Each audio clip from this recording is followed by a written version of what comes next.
Bina Antar Budaya adalah organisasi nirlaba yang berbasis relawan dan bergerak dalam bidang pendidikan dan pertukaran budaya. Lembaga tersebut bermitra dengan America Field Service Intercultural Program yang berkantor di New York, Amerika Serikat. Lembaga Bina Antar Budaya telah memulai program pertukaran budaya di Indonesia sejak tahun 1954 yang dipelopori oleh Dwi Joyuwono, Muhammad Diponegoro, dan Ibrahim Kadir. Pada tahun 1956, Indonesia untuk pertama kalinya mengirimkan 7 orang siswa Indonesia yang mengikuti program AFS di Amerika. Saat ini, cabang dari Lembaga Bina Antar Budaya ada sebanyak 20 cabang di provinsi di seluruh wilayah Indonesia. Adapun misi dari lembaga tersebut yaitu menciptakan pemimpin masa depan yang memiliki pribadi berkualitas, berprestasi, memiliki visi, empati sosial, dan nasionalisme serta berwawasan internasional. Selain itu, program pertukaran pelajar juga bertujuan untuk menjalin komunikasi antar negara agar terbentuk pemahaman dan persahabatan serta terciptanya dunia yang lebih damai dan adil.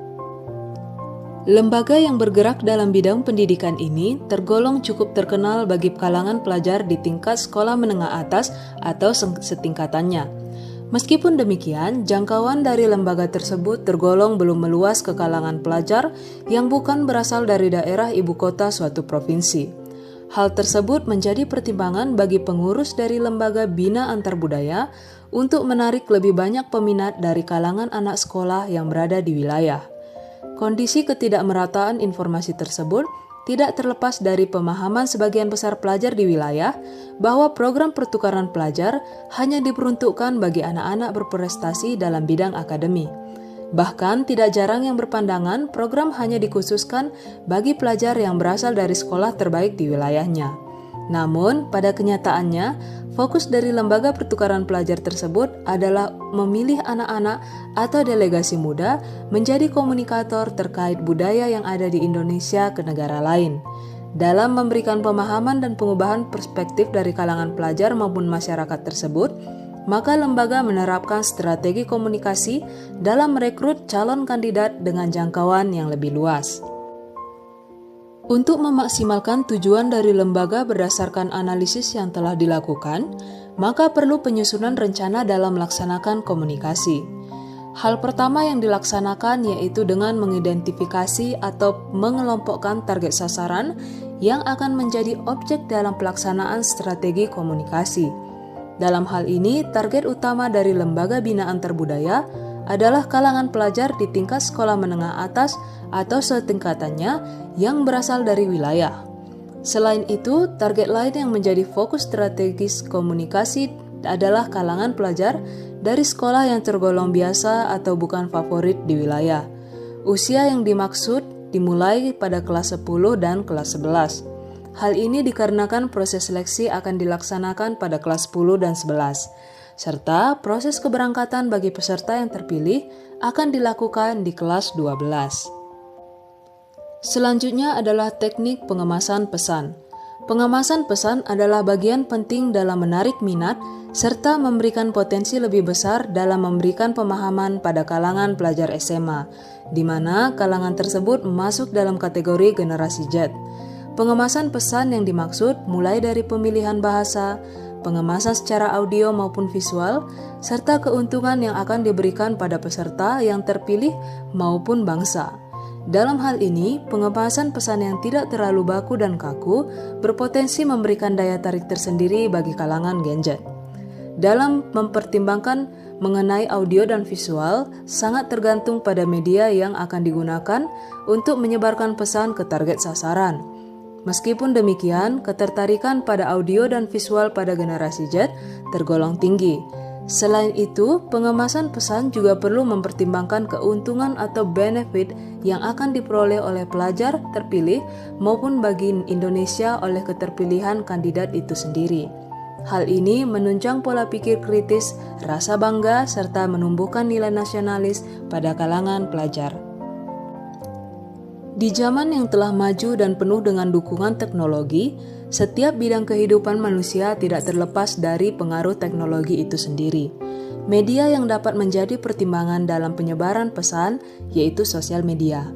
Hal ini dikarenakan kalangan pelajar di tingkat SMA mayoritas telah memiliki sosial media di berbagai platform. Meskipun demikian, tidak dapat dipungkiri masih terdapat wilayah yang belum terjangkau sosial media secara masif. Oleh sebab itu, penggunaan media berupa media cetak seperti koran, media massa secara audio seperti radio, hingga media massa audiovisual seperti saluran TV dapat menjadi pertimbangan media strategi komunikasi. Intensitas penyebaran pesan pun perlu diperhatikan. Hal ini mempertimbangkan hasil survei yang menunjukkan pelajar dari generasi Z adalah kalangan yang tidak mudah ketertarikan konsisten pada suatu hal.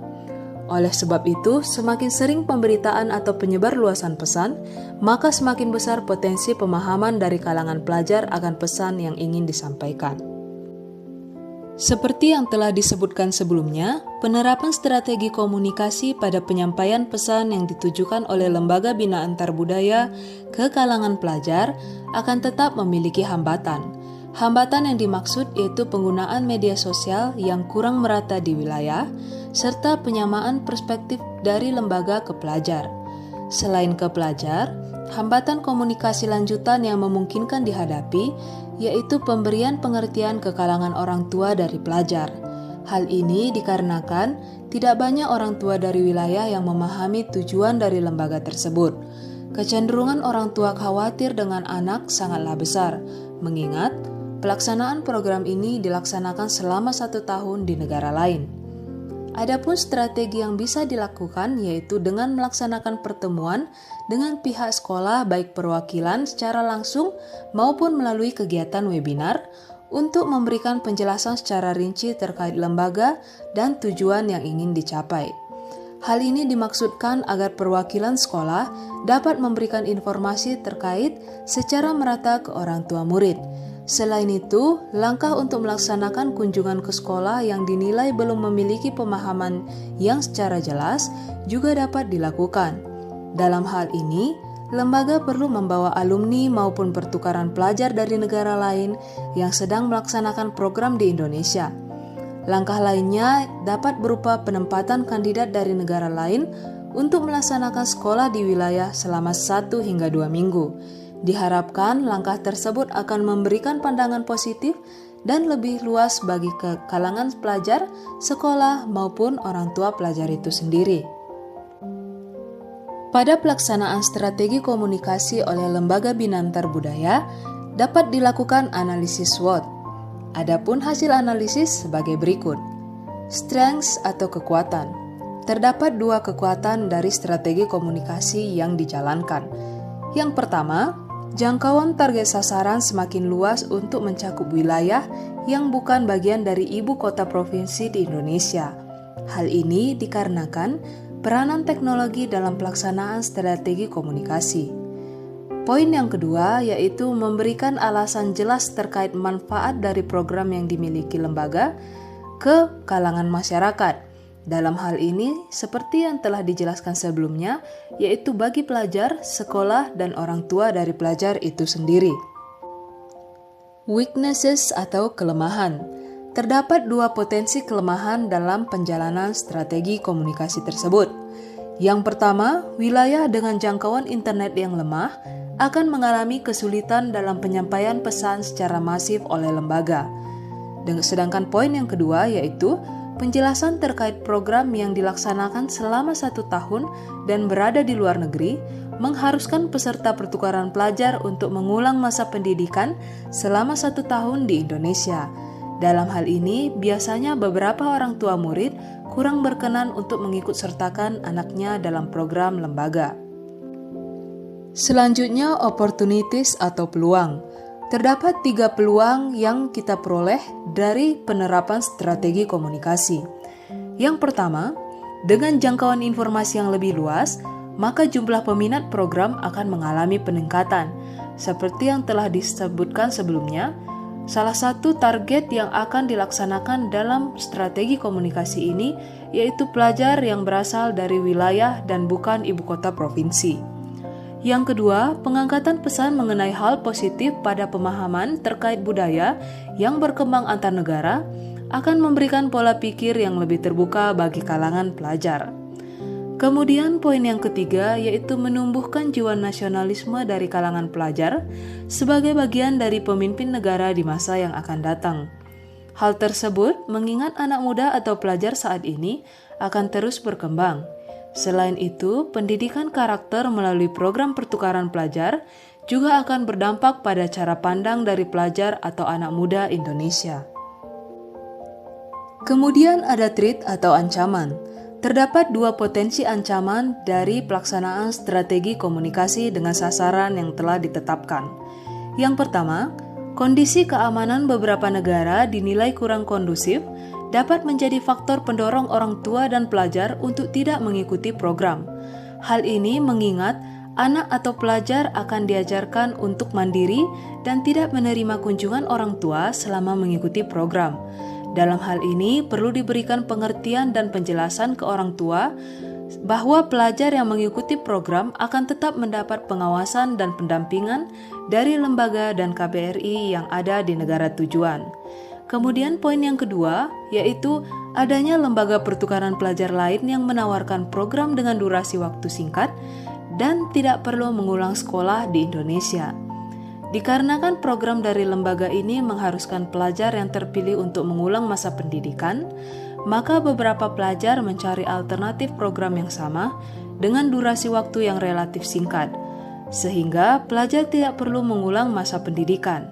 Hal ini dapat menjadi tantangan tersendiri bagi lembaga bina antar budaya. Setelah melaksanakan penyusunan strategi komunikasi untuk lembaga bina antar budaya dalam mencapai tujuannya, maka dilaksanakan evaluasi. Adapun hasil evaluasi yaitu perencanaan strategi komunikasi oleh lembaga bina antar budaya tergolong cukup efektif dan efisien dalam mencapai tujuan penyampaian pesan ke kalangan masyarakat dan pelajar. Meskipun demikian, tidak menutup kemungkinan adanya halangan dan hambatan dalam pelaksanaan di lapangan. Oleh sebab itu, tetap dibutuhkan strategi komunikasi lanjutan atau alternatif dalam mengantisipasi hal yang tidak sesuai dengan harapan lembaga. Demikian persentase strategi komunikasi lembaga bina antar budaya dalam merekrut calon kandidat pertukaran pelajar. Semoga bermanfaat.